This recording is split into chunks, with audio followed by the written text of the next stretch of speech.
Seguinos en nuestras redes sociales. Instagram, Twitter, Facebook, 24/7 Express UI. Le damos la bienvenida a la profesora María García Marichal. ¿Cómo estás? Muy bien, es un placer estar aquí. Muchísimas gracias por la oportunidad de este programa que creo que nos va a gustar muchísimo. Por lo menos nos encanta a nosotras. A nosotros nos encanta y creo que eso se va a transmitir a través de la pantalla y de la voz y la imagen. Claro que sí. Muchas gracias, de verdad. La verdad que la agradecida soy yo por haber aceptado este desafío y compartir este rato tan lindo. Entre café, charlas, letras y muchas palabras que van a andar dando vueltas. Por supuesto. Vamos a tratar, María, muchos autores, muchas obras de distintas épocas, muy relacionados a lo que es la geografía y la política, historia en definitiva de nuestra civilización. Exacto, porque hay algo que es fundamental y que estos días, con la cuestión de las transformaciones que quieren hacerse, por ejemplo, de la obra de un escritor de origen noruego, pero que se crió en las Islas Británicas, que es Roald Dahl. Sí. Se habla mucho acerca de cambiar su obra porque era muy disruptivo, incluso en sus cuentos para niños. Siempre es importante la contextualización. Contextualizar el autor en el tiempo, en la geografía.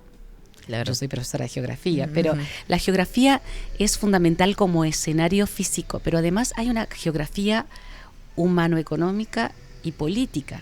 Y ahí entramos en los aspectos geopolíticos, que también hacen a los autores. Claro. Entonces creo que es muy importante que cada obra o cada autor que tratemos y que nos acerquen incluso a nuestros oyentes, sean contextualizados geográfica, histórica y geopolíticamente, porque es de la manera que podemos entenderlos. Yo creo que es la forma más sincera de conocerlos, o no sería el adjetivo, pero más que tratar de entender qué quiso decir el autor. Exacto. Creo que es más genuino eso que intentar llegar a lo que él estaba pensando, que eso es imposible. Jamás. Porque depende de la interpretación de cada lector, pero sí interpretar el momento en el que él vivió, qué era lo que estaba sucediendo en ese momento, cuáles eran las corrientes literarias de esa época. Es la forma en que podemos comprenderlos. Y allí es donde tú usaste la palabra perfecta, lo genuino. Allí es donde nosotros podemos entender. Porque, y lo que planteaste es absolutamente cierto, el escritor termina en el lector. Claro. Y es el lector el que le da el sentido a lo que él escribe. Entonces, el ubicarlos desde un punto de vista geográfico, histórico, geopolítico, hace, como tú muy bien planteas, que podamos hilar fino en la obra y en la persona que ha escrito. Claro. ¿Qué estaba pasando en ese momento? Pero por todos esos lugares vamos a andar en el transcurso de este año, de este ciclo, con esta columna que va a ser, lo vamos a disfrutar muchísimo. Yo estoy convencida de que la vamos a disfrutar mucho, Catalina. Bueno, y hoy, en realidad, no nos vamos a adentrar en ninguna obra en particular. Exacto. Sino lo que nos interesa justamente es el misterio de la palabra hoy. Exactamente. Ahí vamos a definirlo primero. Claro, por supuesto que sí. ¿Dónde empieza todo esto? ¿Qué es lo que ¿Cómo desembarcamos acá? Claro, ¿cómo llegamos hasta este momento en el cual, por ejemplo, la palabra está, en algunos casos, hasta banalizada, diríamos, ¿no? Y no quiero caer de ninguna manera en nada peyorativo, pero a veces hasta se banaliza. Y la palabra es algo inherente a la especie. La capacidad de hablar es propio de nosotros como especie Homo. Claro. Sabemos que somos primates, sabemos que seguramente descendemos de algunos cruces entre distintas especies de Homo, que evolucionamos, como todas las especies. Pero ¿cómo llegamos al uso de la palabra? A ver, y ahí, hay un camino que es bastante largo, me parece. Muy largo, ¿no? Y además es muy intrincado, Catherine, porque sucede que estamos hablando en el campo de la teoría. Claro. Nadie estuvo allí para saber cómo fue. Lo que tenemos que hacer es a través de los documentos, que en el caso del origen de la palabra y del misterio que esa palabra determina, está en restos arqueológicos y en estudios antropológicos. Es decir, que no hay elementos hasta que comienza la escritura, hasta que comienzan los primeros sistemas de escritura. Lo que sabemos es que lo que había era un inicio Claro. del lenguaje. La filología, la lingüística, justamente estudian esto, es decir, estamos hablando del origen del lenguaje, del origen de las palabras y de la capacidad del humano de transmitir a través de ellas, ¿no? Claro. Por o sea, ejemplo, en primer lugar la palabra oral. claro, Para primero luego nacer fue la oralidad. escritura. Y al principio debió ser seguramente muy primitivo. Hay incluso algunos, podríamos decir, algunos elementos vivos del lenguaje en tribus antiguas, en clanes, por ejemplo, entre los hotentotes que recorren Namibia, todavía son nómadas. Hoy en África estamos hablando. Exactamente, en la República de Namibia, en África, y bueno, ellos no entienden de límites geográficos, entonces recorren toda esa zona, y su lenguaje está hecho básicamente de onomatopeyas, chistidos, pequeños gruñidos y de palabras articuladas. Sonidos guturales. Claro, se considera que es el lenguaje heredado de los primeros humanos, el más antiguo que permanece en la Tierra. Claro. Y a partir de acá hay dos teorías con respecto a cómo surge la palabra, ¿no? La teoría de la monogénesis, que plantea que habría nacido justamente en el África Oriental, de donde serían las primeras especies Homo, aunque después surgieron otras. Hoy en día aquello de la única especie original en África está muy en tela de juicio, porque se han encontrado diferentes homínidos en otras partes del mundo. Y después la filogénesis, que habla de lenguajes surgidos en los distintos grupos de Homo sapiens y que luego se fueron modificando y evolucionando a través del tiempo, y que los intercambios comerciales y esa migración permanente, tiene mucho sentido, por supuesto, hizo que muchas palabras fueran comunes, que muchas tuvieran un origen común. Si me preguntas personalmente, creo que esto es la más segura, ¿no? que seguramente tiene que haber sido así. ¿Y cuándo? ¿Cuándo sucede? También estamos siempre especulando, estamos conjeturando, porque estamos en el campo de la teoría. Según los estudios antropológicos del Homo erectus, incluyendo el Homo erectus pekinensis, que es relativamente nuevo, ¿no? Estamos hablando del Homo anterior al Homo sapiens, que derivaría en el Neandertal, muy parecido a nosotros. Ya tendrían, en los cráneos que se han encontrado, tendrían visibles las dos áreas por la cavidad craneal, ¿no? Las dos áreas del cráneo que son las que determinan el habla, el área de Broca, que es la que determina la articulación, y el área de Wernicke, que es la de la comprensión. Claro. Viste que cuando a veces hay personas que tienen algún daño en una de esas áreas, en el área de Broca les es imposible articular, en el área de Wernicke les es imposible comprender. Claro. Entonces ya estarían desarrolladas en el Homo erectus y en el Neandertal mucho esas dos áreas, por lo tanto ya habría una comunicación oral entre ellos. Ahí. Protolenguaje. Sí, claro, muy previo, claro, muy primitivo. claro. Estamos en un lugar todavía de muy inicial, es un protolenguaje. ¿Cuándo comienzan a verse estas áreas craneales muy desarrolladas? Hace unos 50.000 años, cuando ya el Homo sapiens está migrando en los distintos continentes en plena época de glaciación. Entonces, allí sí tenemos seguramente un lenguaje articulado. Primitivo, seguramente. Basado muchísimo en onomatopeyas, en ruidos, en señales también. Muy gestual, probablemente.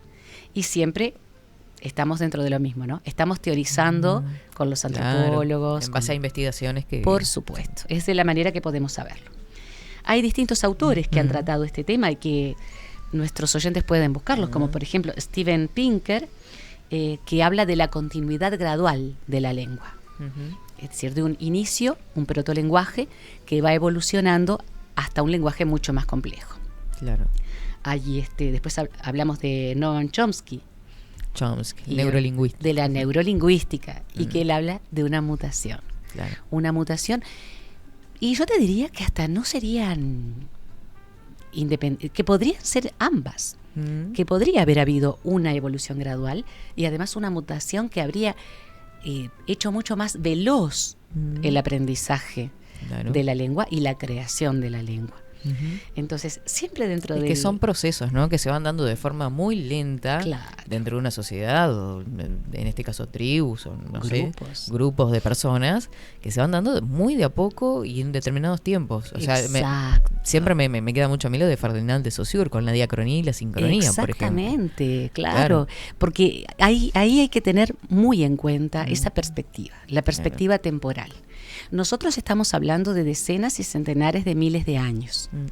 No podemos pensar tampoco que por más que haya habido una mutación, el lenguaje surgió, digamos, como un chasquido de dedos. Claro, vino alguien, un genio, y lo puso ahí. Exacto. Eso lleva tiempo. Claro. Tiempo, procesos, intercambios, perfeccionamientos. Y entonces hay todo un campo literario para trabajar con respecto a esto. Por ejemplo, el lingüista Max Müller, en la mitad del siglo XIX, creo que fue la segunda mitad del siglo XIX, hizo una lista de sonidos posibles, en los que estaban onomatopeyas, silbidos de aves, por ejemplo, ruidos de distintos animales, ruidos del viento entre las hojas, eso acompañado siempre de gestos. Por eso los humanos somos tan gestuales también. Claro. Tenemos el lenguaje corporal y el lenguaje gestual que forman parte de nosotros intrínsecamente. Entonces, las rocas, el agua, el viento, todos esos elementos habrían sido tenidos en cuenta para crear los sonidos. Y de allí a multiplicarlos y a empezar a transmitirlos. Eso es muy razonable. Sí. Es muy razonable. Por imitación. Claro. Porque además estamos hablando de un humano que estaba inmerso en la naturaleza y dependía absolutamente de ella. Hay que hablar. Y la comunicación era imprescindible. Y ahí aparecen las teorías de la Torre de Babel, por ejemplo. Aquello del lenguaje único que debido a las diferencias o a las migraciones se va descomponiendo. Viste que hay muchas ramas para trabajar, ¿no? Totalmente. Mucho para indagar y nada que se sepa en forma y que todo parte fehaciente. de la misma subsistencia del ser humano, Por ¿no? supuesto. Porque desde el buscar el alimento, luego más adelante desde comercializar o desde ir a buscarlo. Exacto. O desde trasladarse en la época glacial, como decías tú. Claro, en la glaciación de Würm, justamente, nosotros tenemos la mayor migración humana, salvo la del siglo XXI, es la migración humana que se considera más grande de acuerdo con los enterramientos que se han encontrado, de acuerdo con los restos que se han encontrado. Claro. Es una migración de búsqueda, como decís vos.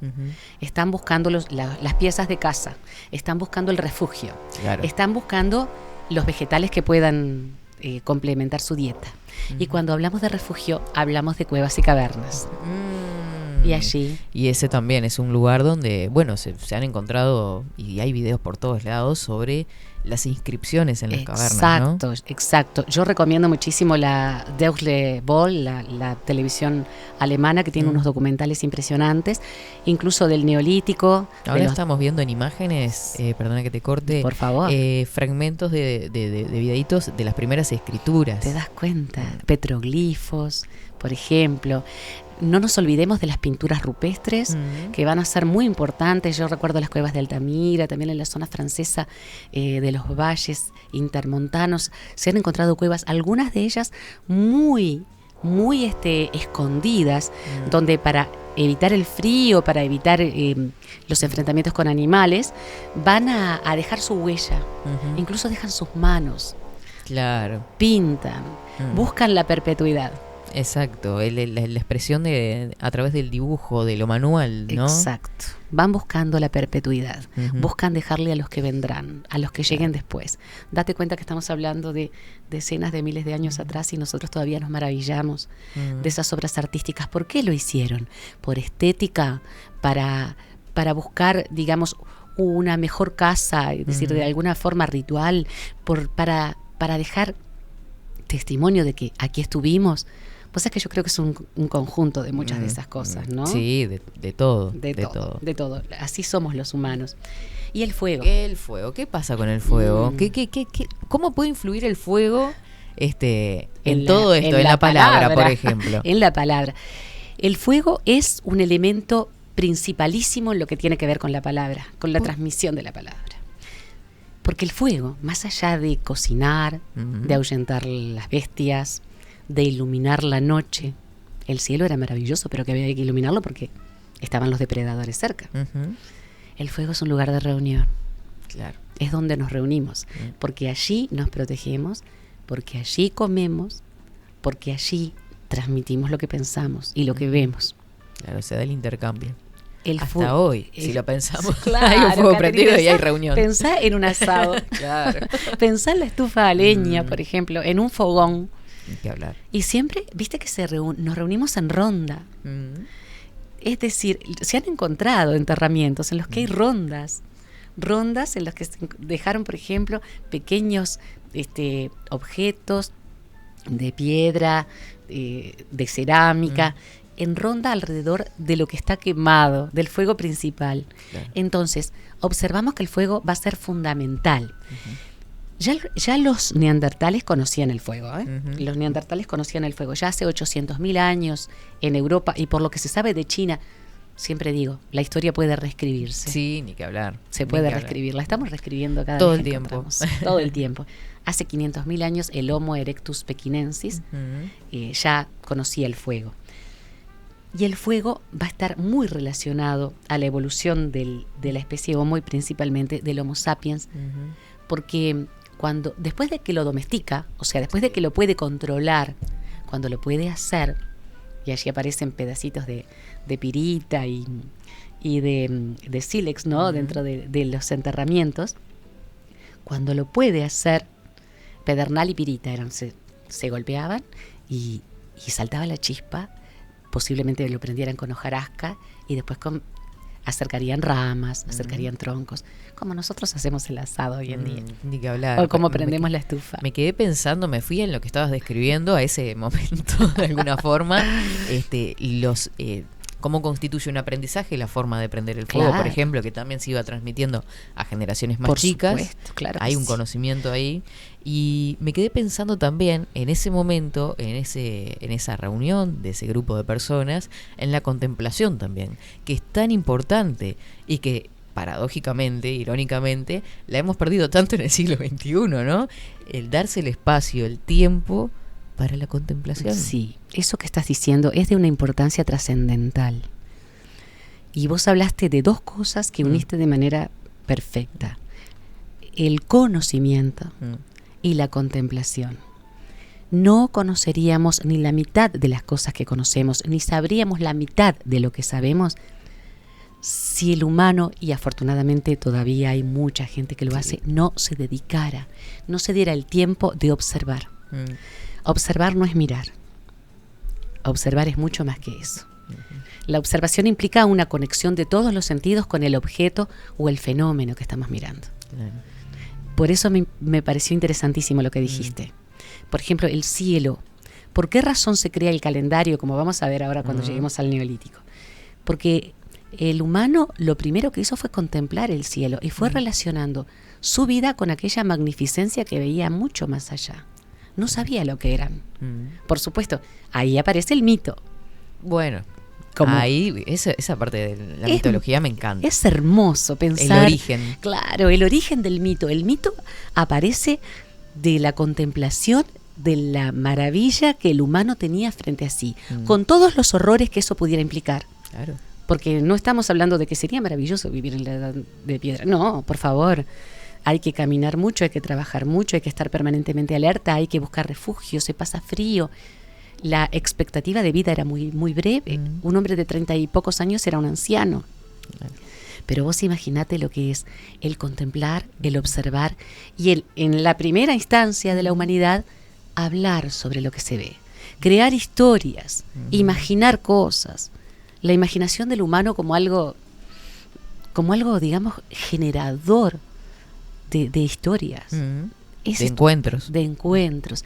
Y lo que tú planteabas acerca de que hemos perdido la capacidad de darnos el tiempo de contemplar, yo creo que es un ejercicio que tenemos que hacer. Desde la observación, que es más allá de mirar, es comprometer todos nuestros sentidos y nuestra atención y nuestra capacidad de entender el fenómeno o los objetos que estamos viendo para sacar conclusiones. Y el no poner nada como algo hecho, como algo sabido, sino poder decir, bueno, yo quiero saber por qué esto es así. La indagación, la búsqueda, que en eso nuestros antecesores fueron Estupendo. Estupendo. Vos date cuenta que de esa observación y de esa contemplación, cuando termina la glaciación de Würm, se llama así por un río alemán, comienza el proceso de sedentarización, Catherine.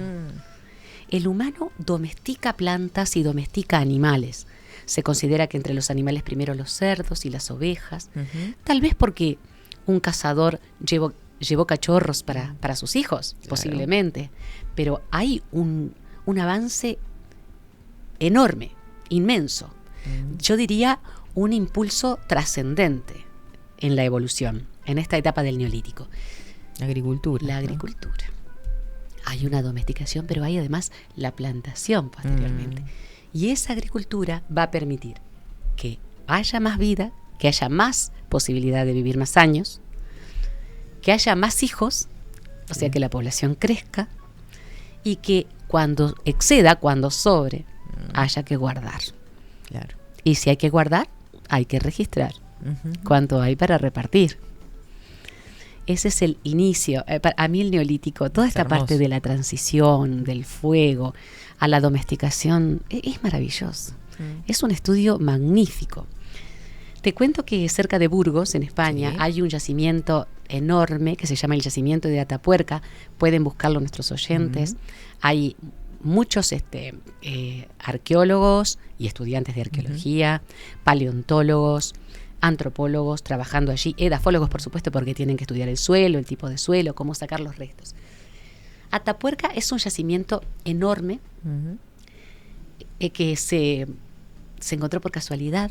Se estaba trazando una vía del ferrocarril, los obreros se equivocaron en el trazado y se fueron hacia otro lado. Afortunadamente, porque encontraron uno de los yacimientos de restos humanos y de restos de poblados, ¿verdad? Desde los neandertales hasta la Edad Media.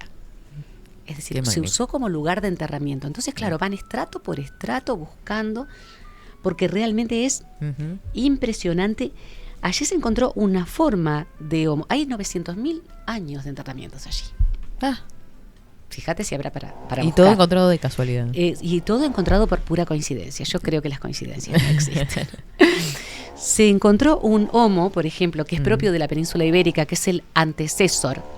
Que el homo antecesor sería prácticamente, podríamos decir, que estaría en medio entre el neandertal y el homo sapiens.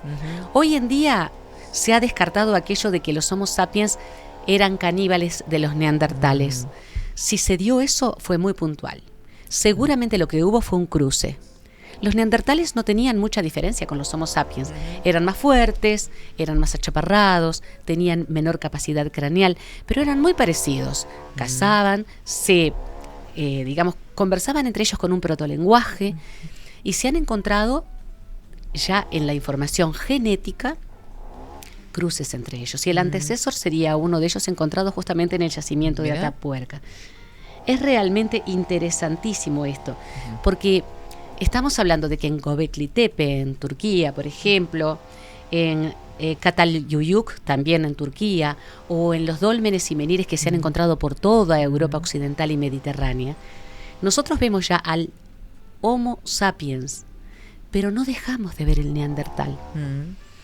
Había una convivencia, había un intercambio, había un cruzamiento, lo que determinó posiblemente que desapareciera el neandertal debido a las razones climáticas, a que morían muy jóvenes, pero dejó su legado.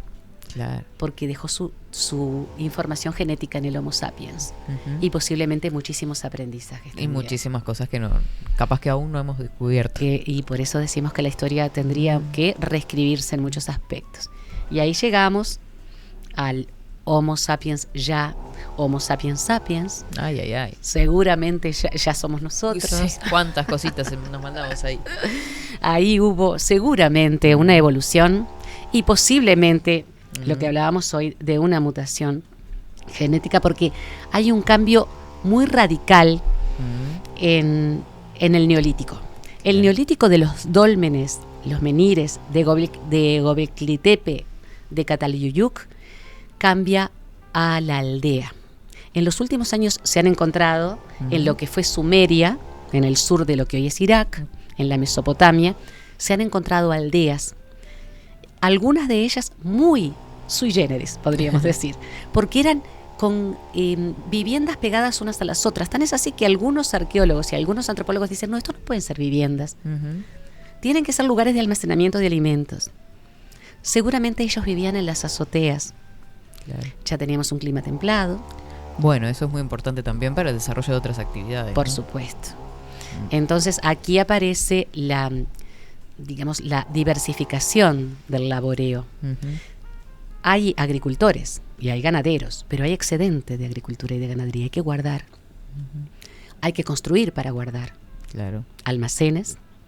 Aquí aparece la alfarería como una actividad fundamental, porque hay que hacer algo para guardar, por ejemplo, el grano. El grano no lo podés tirar a granel, porque muchas veces, valga la redundancia de Sonora, ¿no? Sí. Pero, claro, los roedores, los hongos terminaban o provocaban, por ejemplo, que se diezmara una población porque se envenenaban. Entonces, había que guardarlo en un lugar seco. Aparece la alfarería y los alfareros como los grandes artesanos de ese momento.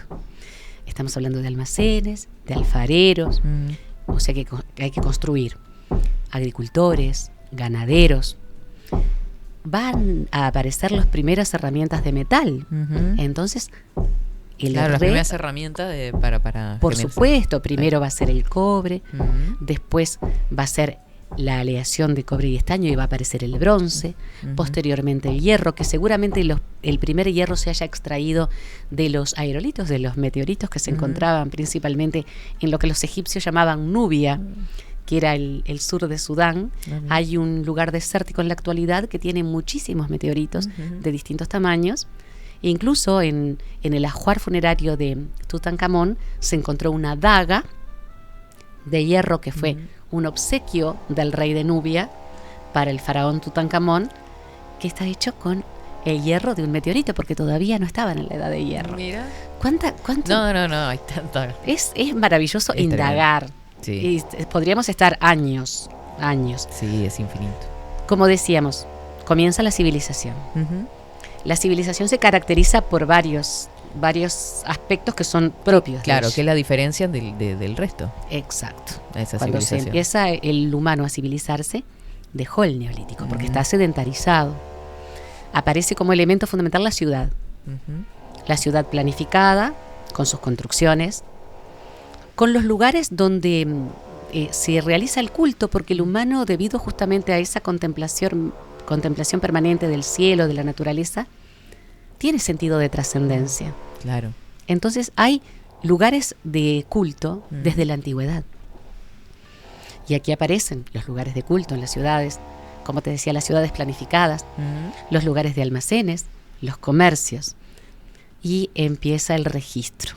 El registro es fundamental porque se empieza a contar.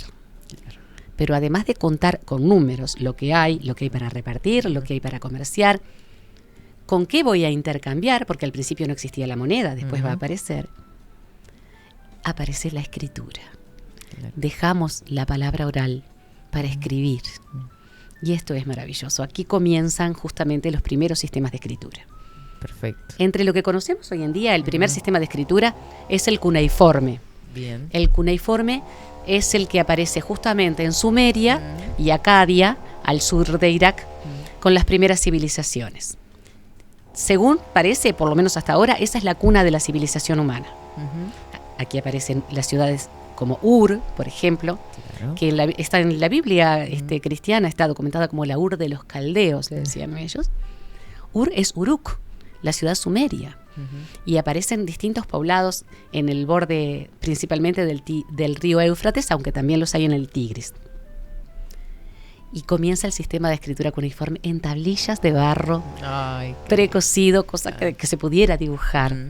Eran con un huesito o con la punta de una pluma afilada, se escribía. Algo que se supo hace poco tiempo, porque se encontró la casa de un maestro y después se encontraron las de varios más. Todos tenían la posibilidad de aprender a escribir en la antigua Sumeria. Claro. Los niños, las niñas, las mujeres, los varones. ¿Mira? Sí. Era una sociedad muy igualitaria. Cuando aparecen los asirios, un pueblo sumamente belicoso que arrasa con toda esta zona, incorpora una enorme cantidad de conocimientos, entre ellos la escritura cuneiforme.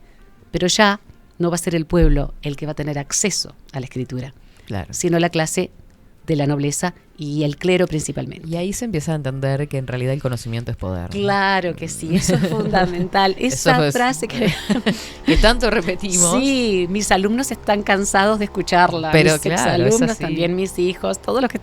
El conocimiento es poder. ¿Qué sucedía si todos sabían? No había posibilidad de dominación. Exacto. Entonces Exacto. el dominio aparece con el conocimiento. Y la escritura va a estar en manos de los escribas. Claro. En Asiria, posteriormente en Egipto. De esto estamos hablando de aproximadamente hace unos 6.000 años. Sería en el 4.000 a.C., 5.000 a.C. tal vez, de acuerdo con lo último que se ha encontrado. Comienza con la escritura cuneiforme, pero los egipcios crearon su propio sistema de escritura, que fueron los jeroglíficos. Claro. Una de las cosas que aprendí, por ejemplo, hace mucho tiempo es que los jeroglíficos pueden leerse de cualquier forma. Solo tenés que buscar hacia dónde miran los animalitos que están dibujados. Ah, mira. El búho, el ibis, el buey, tenés que mirar eso. De acuerdo con eso es hacia donde te tenés que leer. Pero, por ejemplo, ¿quiénes podían escribir? Solamente los escribas, que además eran varones. Había muy pocas mujeres que supieran escribir. Claro. Porque, claro, era un mundo en el cual, más allá de que la mujer en Egipto tenía sus derechos, quienes estaban, el faraón era quien reinaba. Incluso cuando Hatshepsut, la única faraón que se conoce, llegó al poder, lo tuvo que estar como un varón. Ya era muy, digamos, muy patriarcal, Claro. las primeras civilizaciones. En el caso de la escritura cuneiforme, ese sistema de escritura era principalmente silábico, pero los egipcios eran más simbólicos. Aunque tenían lo que se llama escritura hierática, que era como un manuscrito, digamos, ¿no? Era como para sacar apuntes, Claro. la escritura hierática, y se utilizaba para la parte ritual, las tumbas, los documentos, el jeroglífico. Va a ir evolucionando. Estamos hablando de un humano que permanentemente migra, que tiene que intercambiar. Por ejemplo, los egipcios tuvieron que intercambiar con los habitantes de Mesopotamia, posteriormente con los asirios, después tuvieron guerras con los hititas, firmaron una paz. Ahí se trasladan también de tierras. Por supuesto. Posteriormente vamos a encontrar a Creta, a Sí. Grecia y a Roma, y ahí se inicia nuestra propia Qué bella. forma de alfabetización. Yo siempre traigo un detalle a colación, Catherine, y que es el hecho de cómo, y ahora vamos a ir al este asiático, porque allí también hay sistemas de escrituras, que es muy importante, cómo cuando la mujer llega a saber leer y escribir, es destacada dentro del poder. Por ejemplo, Nefertari fue la reina de Egipto en la época de Ramsés II y era su esposa favorita. Vivió poquito porque tuvo 6 hijas, no, creo que tuvo alguno más, 6 hijos, y en el último parto falleció. Mientras ellos reinaban, se iban haciendo su tumba, se iban construyendo su tumba, porque lo esencial era poder trascender después. Y Nefertari tiene una de las tumbas más bellas del Valle de los Reyes.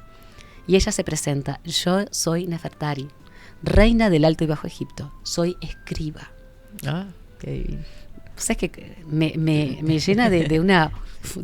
de un orgullo. Claro, soy Sí. escriba, porque eran muy pocas las mujeres que podían llegar.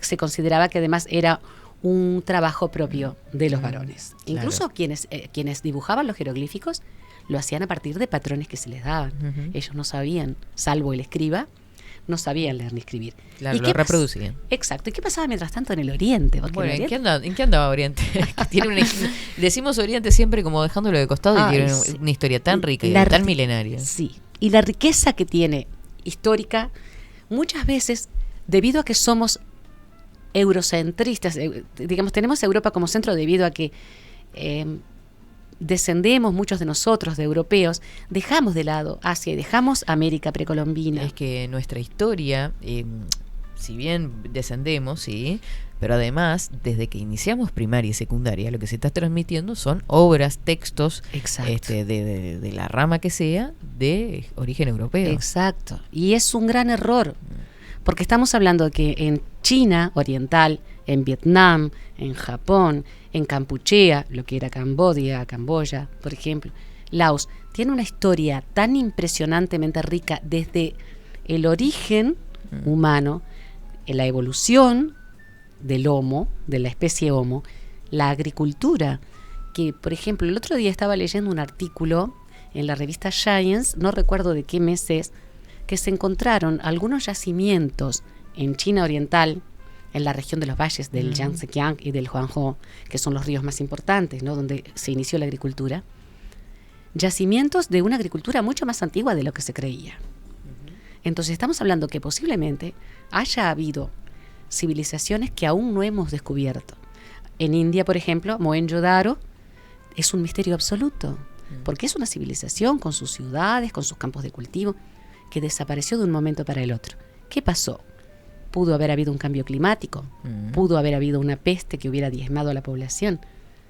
Pero, por ejemplo, en China, en la antigua China, mientras en Egipto se usaba el papiro, que era muy abundante en las proximidades del curso del río Nilo, en China se escribía en seda,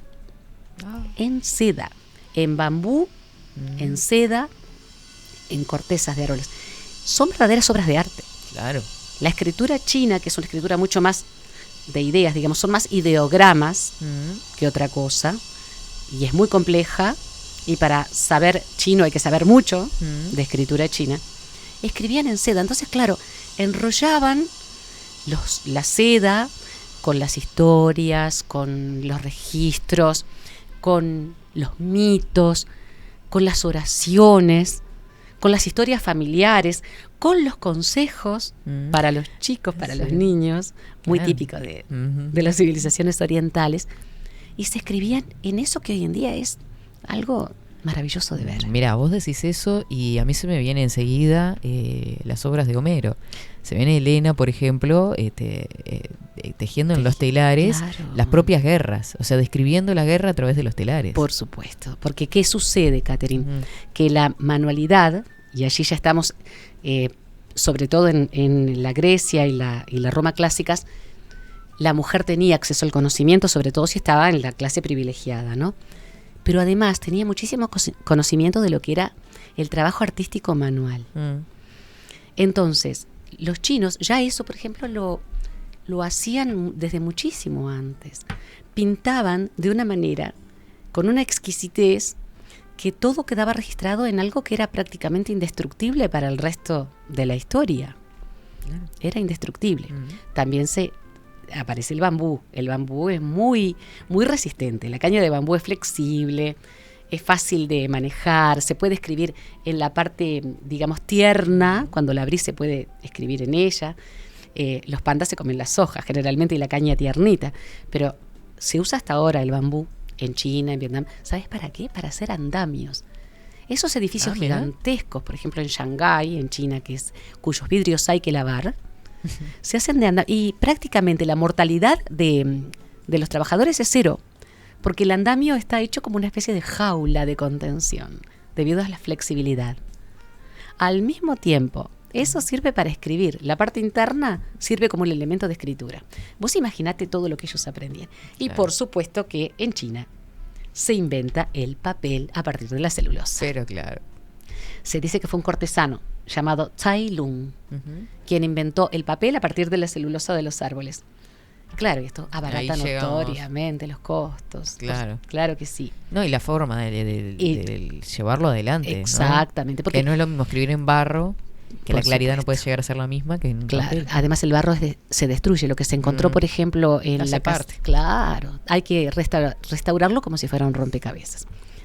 Esto va a ser así hasta el año 1450, cuando Gutenberg va a fabricar la imprenta. Pero fíjate vos, estamos hablando de los sumerios y los acadios, los egipcios, posteriormente cretenses, asirios, fenicios, la literatura grecolatina, que es el origen de la nuestra.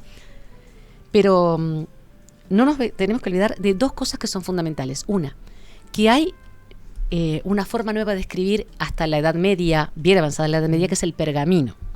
El pergamino se hace en cuero de animales, se hacía desde la antigüedad. Tiene una gran ventaja: se puede raspar y volver a escribir. Claro. Es reutilizable. Muchos monjes del medioevo, no nos olvidemos que la escritura en el medioevo, en la Edad Media, fue muy importante. Por supuesto. Y estuvo solamente, digamos, incluida en los monasterios y en las clases gobernantes. Y donde llevaban adelante cosa no menor, la parte de las traducciones. Claro, había que traducirlas del griego antiguo, del latín, a los idiomas que podríamos llamar romances, o los idiomas que en un principio se llamaron bárbaros. O lenguas vernáculas. Las lenguas vernáculas, exactamente. Y allí comienza la traducción, el registro, el cuidado de las bibliotecas de los monasterios. En la obra maravillosa de Umberto Eco, El nombre de la rosa, en el que aparecen muchos de nuestros queridísimos escritores, ¿no? Porque trató de representar a muchos de los escritores que él admiraba. Entre ellos el bibliotecario, que es cruel y es malvado. Es una representación de Jorge Luis Borges. Se llamaba Jorge de Burgos. Y era una especie de dragón cuidador de la biblioteca. Aquí se entra quien yo decida quién entre. Además era ciego, como Borges. Yo decido quién entra y quién no. Yo decido quién saca los apuntes y quién no. Qué textos se pueden usar y qué textos no se pueden utilizar, no se pueden sacar de los estantes o de donde están escondidos, porque había escondidos. Ni que hablar. Esta es la época de los árabes, la brillante época de los árabes escritores, los sabios. Siempre hubo hombres sabios. Vos decías, soy el hombre que contempla, el hombre que indaga, la mujer que contempla, la mujer que indaga, que escribe, que calcula. Y me acuerdo de Hipatia, de la que no se conserva ningún manuscrito, pero que fue matemática, y una matemática reconocida en la antigua Grecia.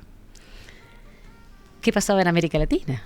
Ay, América Latina. Nuestra América. La literatura precolombina. La literatura que llamamos precolombina, pero que en realidad es bastante anterior, porque se considera que ya los olmecas, fíjate lo que te estoy diciendo, los olmecas, antecesores de quienes fueron los aztecas, que vivían en la península de Yucatán, tenían un estupendo vocabulario, digamos, para el habla, pero además hicieron su propia escritura, la escritura olmeca. La escritura olmeca se conserva en piedras. Hay lo que se llama un gran bloque en el que hay unas escrituras que son sumamente pictóricas, ¿no? Principalmente simbólicas, y casi siempre tienen que ver con objetos, con personas, con animales. Los olmecas fueron los constructores de las cabezas gigantes, que tienen sus propios rasgos. Que yo no creo que en el Museo de Historia del Arte, en la Intendencia de acá de Montevideo, me parece que hay una reproducción, las cabezas gigantes de los olmecas. Y ellos comenzaron con una escritura que se está tratando de investigar qué buscó informar. Al mismo tiempo, los aztecas también tienen su propia forma de escribir. Van a ser descendientes de los olmecas, ¿verdad? Posiblemente también los aztecas, que eran sumamente belicosos, hayan, digamos, incorporado al pueblo olmeca, al pueblo tolteca, porque de alguna forma hubo una migración, pero una migración muy violenta. Los aztecas eran muy belicosos, muy violentos, pero aprendían de todo lo que iban incorporando a su imperio. Y esto también determina que mientras los sabios árabes están guardando el conocimiento, porque Europa está en una especie de oscurantismo que no es tal. El oscurantismo de la Edad Media tiene sus ires y venires, porque... Bueno, es un periodo muy largo lo que pasa, ¿no? Abarca 10 siglos. Claro. O sea, no podemos etiquetarlo de alguna forma. Es eso que vos decís. Con oscurantismo. Claro. Eso es fundamental. La Alta Edad Media La Alta Edad Media es fermental. Total. No nos olvidemos de Galileo Galilei. No nos olvidemos de la observación del cielo. Sí. El hecho de que Galileo haya tenido que retractarse porque rompía con todas las normas de la iglesia de ese momento, la Inquisición y todo lo demás, pero América iba floreciendo, florecía. Y florecían los aztecas, florecían los incas y los mayas, o los mayas como le decimos nosotros, los primeros en la península de Yucatán, otros en el terreno de la meseta mexicana, en el caso de los aztecas, los incas en su Tahuantinsuyo de Ecuador, al norte argentino y chileno. Los quipus eran justamente lo que a mí me encanta cuando veo los quipus, porque parecen que yo siempre pensé, estos son collares, no eran una forma que tenían de escritura los incas. Mirá. Cordeles de algodón o de lana de llama o de alpaca, y escribían así. Principalmente eran registros numéricos, pero también escribían. Sí, hay toda una cultura riquísima ahí contra los números y las Exactamente. letras. Y posiblemente también en Oceanía, principalmente en los pueblos de Oceanía, que hoy se sabe que llegaron a través de la glaciación de Björn, deben haber llegado a través de la Antártida, porque los pueblos zonas, por ejemplo, los pueblos del sur de Argentina y Chile, se parecen muchísimo a los polinesios actuales, desde el punto de vista étnico, tienen una información genética casi idéntica, pero además tienen vocablos del habla cotidiana que son comunes a ellos. Significa que más allá de que no hubiera una historia escrita en las islas del Pacífico, sí había una historia oral riquísima que trascendió. Entonces, América, posiblemente sin humanos originarios, pero con migraciones que llegaron desde el norte a través del estrecho de Bering, de Beringia, que era en aquel momento era un istmo. Desde la Antártida, que llegaba con sus hielos hasta prácticamente el sur de Chile y Argentina. Y a través del Océano Pacífico, porque hay certeza de que llegaron navegando al Océano Pacífico. Hay una concentración cultural impresionante. Y había que contar, y había que escribir. En definitiva, nos identifica como especie el lenguaje, la lengua, el hablar articulado, porque los cetáceos tienen su propio lenguaje, los pájaros tienen su lenguaje, sabemos porque si tenemos mascotas en casa sabemos que ellos tienen su manera de expresarse, pero hablo de lenguaje articulado, con un órgano del habla o con varios órganos que generan el habla. Pero además tenemos la escritura. Todo en el plano teórico, pero que hay una evolución, no hay duda. Y que seguimos evolucionando también. Ni que hablar. Seguimos hacia un lenguaje, algunos antropólogos y algunos filólogos dicen que vamos a llegar a un lenguaje global, en el cual todos vamos a hablar el mismo idioma y vamos a escribir en el mismo idioma. Yo, te soy sincera, prefiero así. Prefiero la diversidad. Sí, ¿no? Prefiero la diversidad. Es más rico, me parece. Es muy rico. Lo se simplificaría demasiado. Claro. Y además cada pueblo, con su historia, con la riqueza impresionante de sus bases, con sus mitos, con la capacidad de generar para los que vienen, no solamente la huella genética, sino el habla y la escritura. Creo que es tan magnífico poder estudiar eso, Totalmente. poder indagar en el pasado, pero aún en el presente, lenguas que se desconocen, por ejemplo. En la Amazonia hay pueblos que mantienen sus lenguas originarias. Sí.